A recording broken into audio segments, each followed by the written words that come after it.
గణపతయే నమః. ఓం దుం దుర్గాయే నమః. ఓం ఆంజనేయాయ నమః.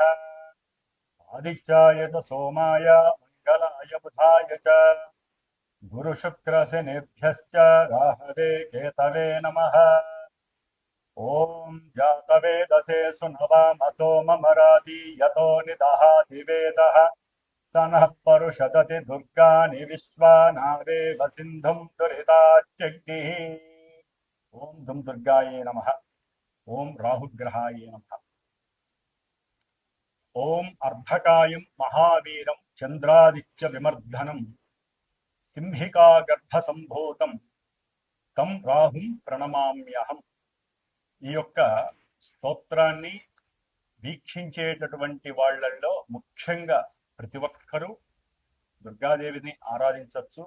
ముఖ్యంగా కర్కాటక రాశి వారు, తులారాశి వారు, సింహరాశి వారు, వృశ్చిక రాశి వారు, మకర కుంభ మీన రాశి వారు మాత్రము తప్పకుండా రాహుగ్రహ ఈ స్తోత్రాన్ని నిత్యము 18 సార్లు పఠించి, అలాగే దుర్గాదేవి యొక్క అష్టోత్తరాన్ని లేదా దుర్గాదేవి యొక్క ఏ మంత్రాన్ని, శ్లోకాన్ని, స్తోత్రాన్నైనా సరే రోజుకి 2 సార్లు ఉపాసిస్తేనే వారు రాహుగ్రహ ఆయన ఆడేటటువంటి విన్యాసాల నుంచి బయటపడే అవకాశాలు ఉన్నాయని గుర్తుంచుకోవాలి.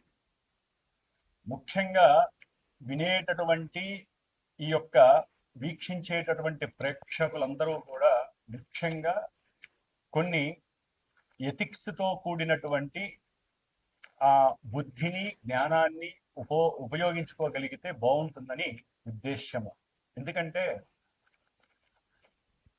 ఈ యొక్క రాహుగ్రహము అనేటటువంటిది ఒక పొగ లాంటిది, సమస్తము వాయువుతో కూడి వ్యాపించి ఉంటుంది.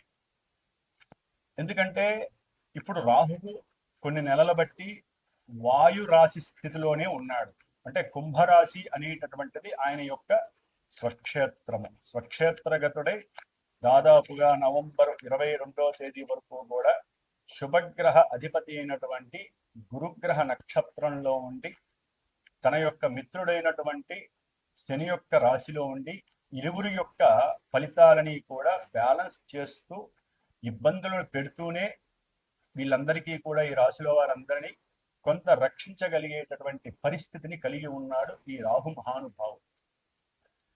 ఎందుకంటే మనకి ఉన్నటువంటి నవగ్రహాలలో రాహుగ్రహానికి, కేతుగ్రహానికి కూడా ఉచ్చము, నీచము, అట్లాగే స్వక్షేత్రము, కుంభక్షేత్రము అనేటటువంటివి ఏదో మన ఋషులు కొంతవరకు ఆపాదించారే కానీ వీరికంటూ ఒక ఇల్లు లేదు, వీరికంటూ ఒక సంస్థానము లేదు.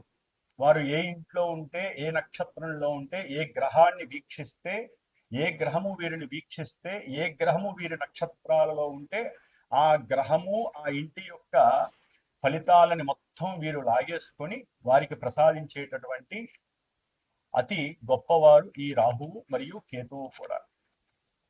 వీరు సర్పగ్రహాలు. అంటే పూర్వజన్మల్లో కానీ ఈ జన్మల్లో కానీ ఈ రాహుకేతువులకి సంబంధించినటువంటి సర్పదేవత, అంటే అధిష్టాన దేవత సర్పములు వీరిద్దరికీ కూడా.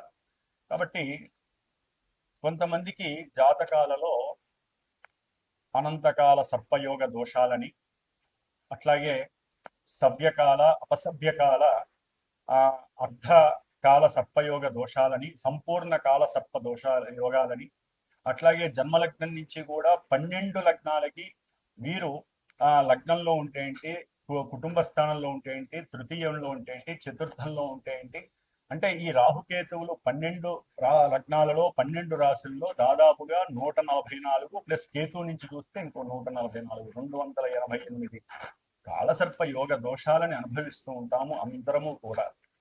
అయితే వీరి యొక్క దశలో, అంతర్దశలో, విదశలో, సూక్ష్మ దశలో, ప్రాణదశలో వచ్చినప్పుడు, గోచారంలో వీరికి ప్రతికూలమైనటువంటి స్థానగతుల్లో ఉన్నప్పుడు మాత్రమే వీరికి అవి ఎక్కువగా ఇబ్బంది పెట్టేటటువంటి పరిస్థితులు ఉన్నాయి. మరి ఇప్పుడు ఇందాక చెప్పినటువంటి రాశుల వారికి అయితే గనక తప్పకుండా ఈ రాహుగ్రహము యొక్క ఆ ఇబ్బందులు పడేటటువంటి అవకాశాలు ఎక్కువగా ఉన్నాయి. ముఖ్యంగా ఈ రాహువు వాయుతత్వపు రాశి అయినటువంటి అట్లాగే తన యొక్క సొంత నక్షత్రమైనటువంటి శతభిష నక్షత్రంలోకి ప్రవేశించాడు నవంబర్ 23వ తేదీన. అది తన యొక్క మిత్రరాశి స్వక్షేత్ర రాశి అయినటువంటి కుంభరాశిలో ఉండటం అనేటటువంటిది ఇది నిగూఢమైనటువంటి మర్మగర్భితమైనటువంటి రాశి. కుండ అంటే కుండలో ఏమున్నాయో ఎవ్వరికీ తెలియదు, అంత మర్మగర్భంలో ఉన్నటువంటి ఆ ఈ రాశిలో శని ఈ యొక్క శని యొక్క లక్షణాలని శని ఇచ్చేటటువంటి ఫలితాలని పరిపూర్ణంగా తన యొక్క అధీనంలోకి తీసుకొని మకర రాశి కుంభరాశి. మకరం అనేటటువంటిది ప్రతి వ్యక్తి యొక్క అంటే న్యాచురల్ జోడియాక్లో మేషం నుంచి 10 కర్మస్థానము 11 అధిష్ట స్థానము ఈ 2 రాశులకి అధిపతి అయినటువంటి అంటే వృత్తి ఉద్యోగ కెరీర్ విషయాలకి సంబంధించినటువంటి విషయాలను అట్లాగే ఎవరైతే ఏదైతే మనసులో కోరుకుంటారో ఆ విషయాలని పరిపూర్ణంగా ఇచ్చేటటువంటి రాశి. మరి అన్ని రకాలైనటువంటి లాభాలకి అంటే శరీర ఆరోగ్యము రీత్యా ధనలాభము కుటుంబ సౌఖ్యము అట్లాగే భార్యాభర్తల అనుకూలత విద్యాలాభము సంతాన యోగము అట్లాగే ప్రతి కార్యంలో విజయలాభ సిద్ధి వృత్తిలో ఎదుగుదల కావచ్చు ప్రమోషన్ లెవెల్స్ కావచ్చు మిత్రుల యొక్క సఖ్యత కావచ్చు అట్లాగే తల్లిదండ్రుల నుంచి వచ్చేటటువంటి పూర్వార్జిత ఆస్తిపాస్తులు కావచ్చు కోర్టు వ్యవహారాల యందు లాభస్థితులు కావచ్చు అట్లాగే ముఖ్యంగా ఆకస్మికంగా ఒక ఇన్సూరెన్స్ పరంగా కావచ్చు లేకపోతే వారి పెద్దవాళ్లలో ఎవరైతే చనిపోతే వారికి సంబంధించిన ఆస్తులు వీళ్ళ యొక్క ఆస్తుల్లో కలవచ్చు భూగృహాలు వీరికి ఆకస్మికంగా రావచ్చు. మేషరాశి వారికి రాహువు కొన్ని నెలలుగా లాభంలో ఉన్నప్పటికీ ఆయన గురు నక్షత్రంలో నవంబర్ 22వ తేదీ వరకు ఉండి నవంబర్ 23వ తేదీ నుండి ఆగస్టు 2వ తేదీ వరకు కూడా అంటే 2026 ఆగస్టు 2వ తేదీ వరకు ఈ రాహు అనేటటువంటి వాడు శని యొక్క రాశి కుంభరాశిలో ఉండి సొంత నక్షత్రమైనటువంటి శతభిష నక్షత్రంలోకి ఆయన తన యొక్క స్థితిని మార్చుకుంటున్నాడు. అదే ఇంట్లో ఉన్న తన యొక్క స్థితి మారుతుంది, నక్షత్ర స్థితి. ఇది చాలా గొప్ప వైవిధ్యకరమైనటువంటి స్థితి మేషరాశి వారికి అని చెప్పచ్చు. అయితే ఇక్కడ మేషరాశి వారికి కుజుడు అధిపతి. ఇక్కడ చూస్తే లాభంలో రాహు ఉన్నాడు, శని ఇంట్లో ఉన్నాడు. మరి కుజుడికి లాభంలో ఉన్న రాహుకి శని ఈ ముగ్గురికి కూడా ఒకరి అంటే శని రాహువులు ఒక గ్రూప్ అయితే రాహు కుజుడితో అసలు పడదు.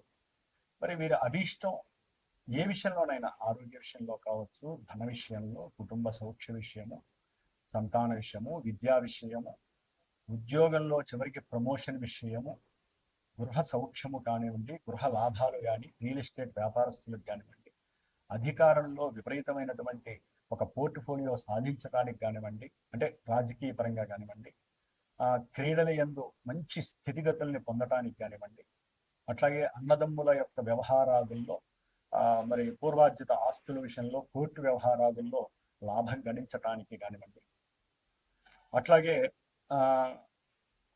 ఏదైనా దీర్ఘకాలిక అనారోగ్యాలు ఉన్నట్లయితే అవి కొంచెం తగ్గుముఖం పట్టి కాస్త ఆరోగ్యము మెరుగుపడటం ఎవరికైనా కొంత రాహు కలుగు చేసేటటువంటి కొన్ని ఆరోగ్య వ్యవస్థాగత లోపాల్లో కణతలు లేకపోతే పుండ్లు లేకపోతే క్యాన్సర్కి సంబంధించిన ఎన్నో వ్యాధులు అట్లాగే దీర్ఘకాలిక మోకాల నొప్పులు కండరాల నొప్పులు పాదాలకు సంబంధించిన ఎన్నో బోధకాలకు సంబంధించినటువంటి రోగాలు లేకపోతే క్రిమి కీటకాలు విషపు జంతువుల కాటు వలన వారికి ఇంకా ఎన్నో ఇబ్బందులు కలిగినటువంటి వారికి కొంత ఉపశమనం కలగటానికి ఈ మేషరాశి వారికి కొంత అనుకూలమైన పరిస్థితులు అయితే కలుగుతున్నాయి.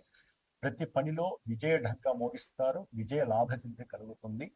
అట్లాగే వీరు తమ చేసేటటువంటి ఉద్యోగ వ్యవస్థల్లో తమ కన్నా కింద వారితో అనుకూలంగా చాలా ఉత్సాహభరితంగా చాలా మంచి ప్రవర్తనతో అడపాదడప వారికి కొంత ఏదైనా లాభాన్ని కలిగించేటటువంటి మాట అనుకూలత కానీ మాట సహాయాన్ని కానీ అవసరమైతే అడిగినటువంటి వారికి కొంచెం ధన సహాయం కనుక మీరు చేసినట్లయితే కనుక మీలో ఎక్కడా కుళ్ళు కల్మషము క్రోధము ఇవన్నీ తీసివేస్తే కనుక మీ స్థాయి ఒక రేంజ్కి పెరగటానికి ఈ రాహువు చాలా చాలా ఉపయోగపడతాడు మేషరాశి వారికి.